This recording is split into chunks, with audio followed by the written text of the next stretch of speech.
दोस्तों welcome back. और आज हम लेकर आ गए हैं थर्मलटेक का J25 कैबिनेट। तो फटाफट से खोलते हैं ये कैबिनेट, करते हैं अनबॉक्स और देखते हैं कि कैसा है ये कैबिनेट।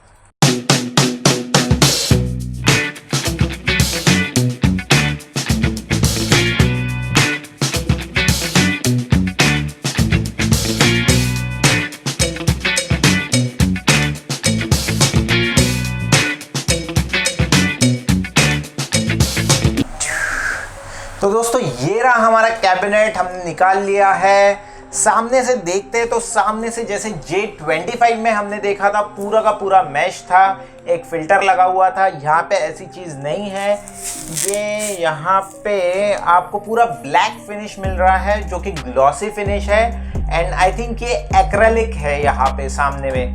जी हाँ दोस्तों, एक्रेलिक है, टेम्पर्ड ग्लास नहीं है। यहाँ पे ब्लैक फिनिश में है। तो इसके साथ में जो फैंस आ रहे हैं वो RGB फैंस है। तो ब्लैक के पीछे से RGB फैंस का इफेक्ट काफ़ी अच्छा दिखेगा, ऐसा मुझे लगता है। तो वो तो पता चलेगा लगाने के बाद ही। और इसका एयर इनटेक जो दिया हुआ है, तो साइड में इन्होंने जो दो मेश दी हुई है, एक लंबी पट्टियाँ दी हुई है दो, जिसके अंदर होल्स है हैचिंग किए हुए, और वहाँ से इसका एयर इनटेक होगा।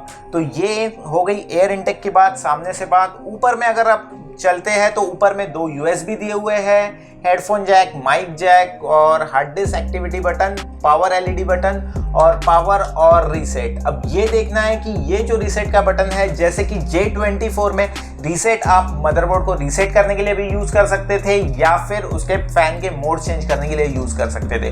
तो दोस्तों देखते हैं कि क्या इसमें भी सेम फीचर है या इसमें ये सिर्फ रीसेट बटन है। तो खोलने के बाद ही पता चलेगा। ऊपर में वैसा ही फिल्टर दिया हुआ है सेम एज इट इज़, जो काफ़ी अच्छे से फिनिश में आ जाता है। तो ये डस्ट फिल्टर है मैग्नेटिक वाला। तो ये भी हो गया। और अब इस साइड से देखते हैं तो अगेन ये टेम्पर्ड ग्लास मॉडल है। तो यहाँ टेम्पर्ड ग्लास लिखा हुआ है।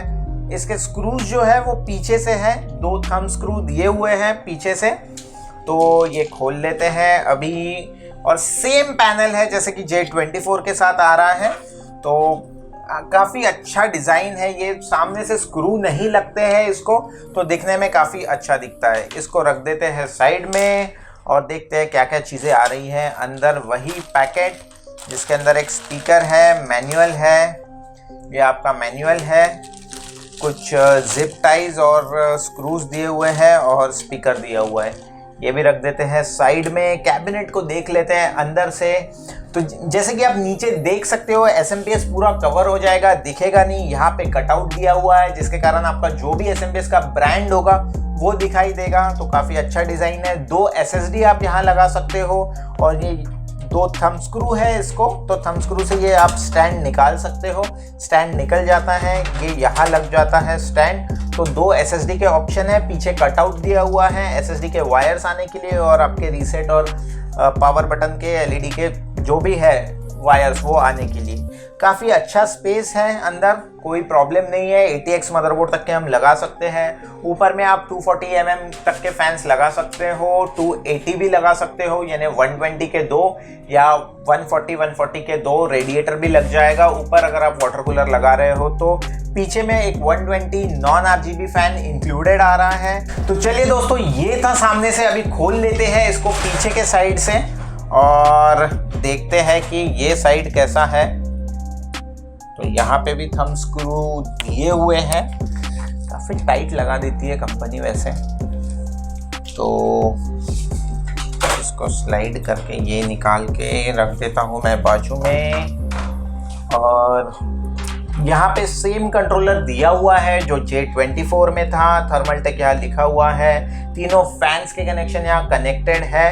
तो ये जो है, तो अगर आपके पास में मदरबोर्ड है जिसके ऊपर RGB हेडर नहीं है तो कोई बात नहीं, आपके पास में ये कंट्रोलर है जिससे आप ये तीनों फैन के मोड्स चेंज करके यूज कर सकते हो। अगर मदरबोर्ड है जो सॉफ्टवेयर के साथ में सिंक होता है RGB हेडर के साथ में, तो उसका भी इस्तेमाल आप कर सकते हो।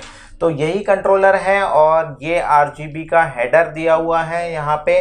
तो ये आप एडिशनल पिन कनेक्ट कर सकते हो इसको, और एडिशनल इसमें आउटपुट भी दिया हुआ है। तो ये मदरबोर्ड इन के लिए है।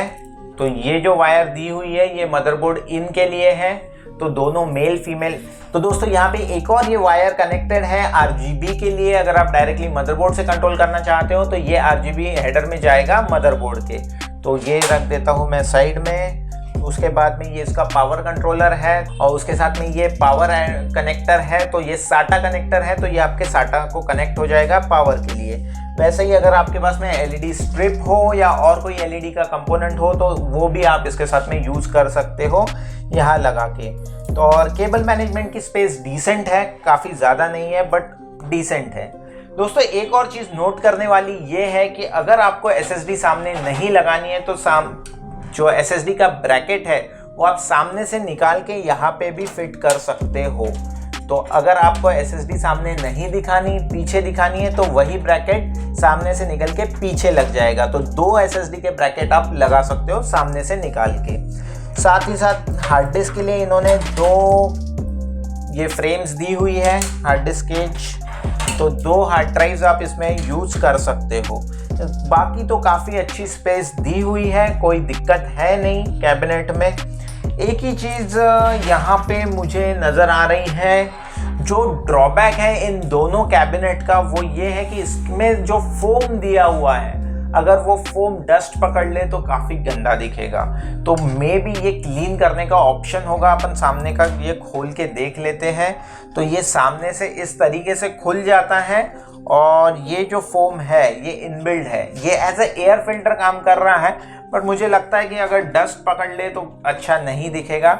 बट कोई बात नहीं, आप इसको निकाल के क्लीन कर सकते हो, आप इसको धो भी सकते हो। तो पानी के नीचे अगर आपने धो लिया इसको, क्योंकि इसमें कोई इलेक्ट्रिकल कंपोनेंट या इलेक्ट्रॉनिक कंपोनेंट नहीं है जिससे के कारण ख़राब होने का कोई चांस है, तो आप ये निकाल सकते हो और क्लीन कर सकते हो। तो ये आप देख सकते हो सामने से हमने निकाल लिया है। तो 3 फैंस दिए हुए हैं, RGB है। मुझे देखना है कि ये लगने के बाद में कैसा दिखता है, तो वो भी हम देखेंगे ज़रूर। और बाकी तो बस ऐसा ही है जैसे रहता है। तो दोस्तों ये था हमारा वीडियो थर्मलटेक J25 कैबिनेट का। अगर आपको वीडियो पसंद आता है तो लाइक करना मत भूलिए और हमारे चैनल को सब्सक्राइब कीजिए। बेल आइकॉन को भी हिट कर दीजिए ताकि हमारे नोटिफिकेशन आप तक के आते रहे। और चलिए दोस्तों मिलते हैं अगले वीडियो में, तब तक के लिए गुड बाय।